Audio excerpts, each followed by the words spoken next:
دیکھیں اس سارے کرائسس کا ایک حل ہے اور وہ حل منطق کے اوپر بیسڈ ہے. وہ حل ایک طرح سے پروڈنٹ پریکٹسز جو ہوتی ہیں, یعنی کہ آپ دور اندیشی سے سوچ کے ایک سوچ سمجھ کے ایک ایکشن لیتے ہیں اور اس کا حل ڈھونڈتے ہیں. تو اس کا حل بڑا سمپل ہے. اور پہلے سپریم کورٹ پہلا جو کرائسس تھا جو سجاد علی شاہ کے زمانے میں جج صاحب کے زمانے میں ہوا تھا, وہ پھر سپریم کورٹ نے بڑی خوش اسلوبی سے اس کو ریزالو کیا. اور وہ اس خوش اسلوبی کا طریقہ کیا تھا؟ وہ خوش اسلوبی کا طریقہ اس کو سالو کرنے کا, اس کا حل ڈھونڈنے کا یہ تھا کہ پورا کا پورا سپریم کورٹ بیٹھا اور انہوں نے کہا یہ ہمارے سامنے مسئلے ہیں, یہ ہمارے سامنے پرابلمز ہیں, یہ ایک کرائسس بن گیا ہے. اس سے پہلے کہ انسٹیٹیوشن کو نقصان پہنچے, آئیں بیٹھ کے ہم اس کو ریزالو کرتے ہیں. تو میرا خیال ہے سپریم کورٹ کی جو میری سجیشن ہے کہ فل کورٹ بیٹھ کے یہ سارے فیصلے کرے, وہ میں کل بھی دوں گا اور میں نے پہلے بھی دیا ہے, گزری ہوئی کل کو بھی دیا ہے, آج بھی میں دے رہا ہوں اور یہ میں دیتا رہوں گا کیونکہ میں اس انسٹیٹیوشن کا حصہ ہوں اور میں سمجھتا ہوں کہ اس کا ہم نے حل ڈھونڈنا ہے کیونکہ قوم کا بھی یہی ریکویسٹ ہے اور قوم کے لیے فائدہ بھی اسی میں ہے. کوئی کانفلکٹ آف انٹرسٹ آپ دیکھ رہے ہیں چیف جسٹس قاضی فائز عیسیٰ کا اس تمام معاملے میں؟ آپ کو لگتا ہے کہ اگر یہ 63A کا جو فیصلہ ختم ہوتا ہے تو پھر پی ٹی آئی کے اراکین کو توڑ کر 2 تہائی اکثریت پوری کر کے قاضی فائز عیسیٰ کو آئینی عدالت کا چیف جسٹس لگایا جا سکے گا؟ اور کیا اس میں کوئی اعتراض ہے آپ کو قاضی فائز عیسیٰ کے بینچ پر موجودگی پر؟ دیکھیں 63A کا آپ نے بات کی اور آپ نے ایک بہت اہم لفظ استعمال کیے, conflict of interest. Conflict of interest کا مطلب یہ ہوتا ہے کہ آپ جس چیز کا فیصلہ کرنے جا رہے ہیں وہ آپ کو فیصلہ نہیں کرنا چاہیے کیونکہ اس فیصلے سے یا اس فیصلے کا جو بھی نتیجہ ہوتا ہے اس سے آپ کو نقصان یا فائدہ ہوتا ہے. یہ کانفلکٹ آف انٹرسٹ کا مطلب ہے آسان الفاظ میں. میں جو بحث کروں گا کل اور جو میں پوائنٹس ریز کروں گا وہ قانون, آئین اور منطق پہ بیسڈ ہوں گے. وہ کسی پرسنل کسی اسپیشل جج کے یا کوئی پرسنل کامنٹس نہیں ہوں گے.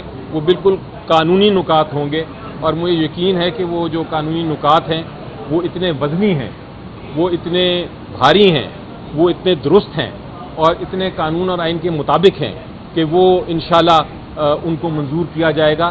یہی ہماری امید ہوتی ہے. جب ہم عدالتوں میں پیش ہوتے ہیں تو ہم یہ نہیں دیکھتے کہ سامنے کون جج ہے اور وہ کون جج کا کیا رجحان ہے. ہم یہ دیکھتے ہیں کہ قانون کیا ہے, آئین کیا ہے, اور ہم ایکسپیکٹ کرتے ہیں اور امید رکھتے ہیں کہ جو بھی جج صاحبان ہیں وہ اس کے مطابق ہی فیصلہ کریں گے. اگر وہ فیصلہ قانون اور آئین کے مطابق نہیں ہوتا تو پھر آپ نے دیکھا تھا سمبل کیس کے ساتھ کیا ہوا. ساری دنیا نے تنقید کی, نہ صرف آپ لوگوں نے تنقید کی بلکہ ساری وکلا کمیونٹی, ساری انٹرنیشنل کمیونٹی, سارے پارلیمنٹ جو دنیا کے ہیں, میں بہت سارے پارلیمنٹس میں بھی گیا ہوں, سب نے اس کو کنڈیم کیا اس ججمنٹ کو. تو پھر تاریخ جج کرتی ہے. مگر آپ نے کہا کہ یہ عمران خان کے آپ وکیل ہیں نا, تو عمران خان کو کوئی اعتراض نہیں ہے قاضی فائز عیسیٰ پہ؟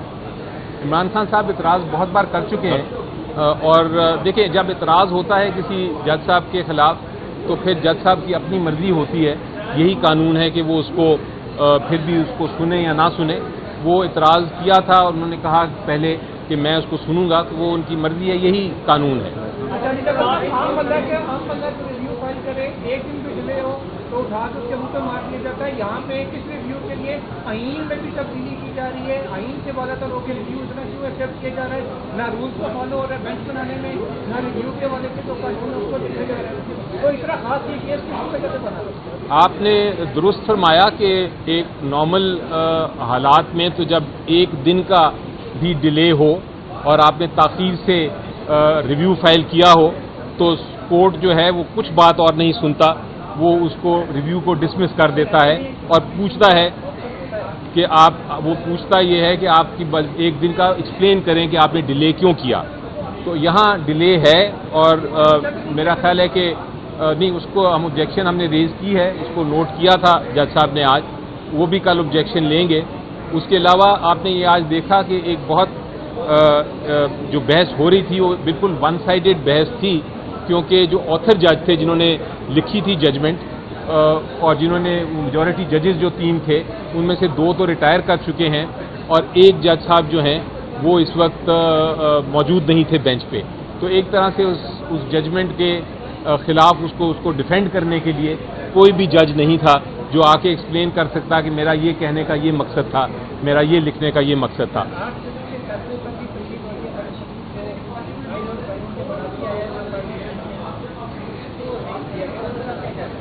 جی مجھے آپ کی آواز نہیں ہے.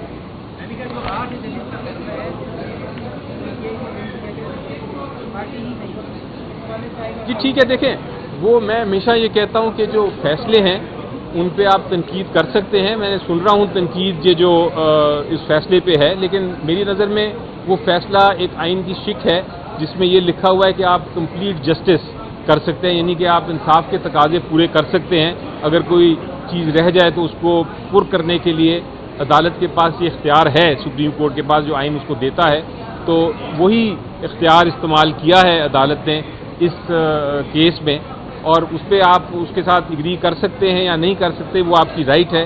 لیکن بہرحال ججمنٹ ابھی ہے, اور جب تک یہ ججمنٹ ہے قائم, اس کو امپلیمنٹ کرنا الیکشن کمیشن آف پاکستان کی ذمہ داری ہے. الیکشن کمیشن آف پاکستان اپنی ذمہ داری نہیں پورا کر رہا, اور یہ بھی آئین کی ایک طرح سے خلاف ورزی ہے.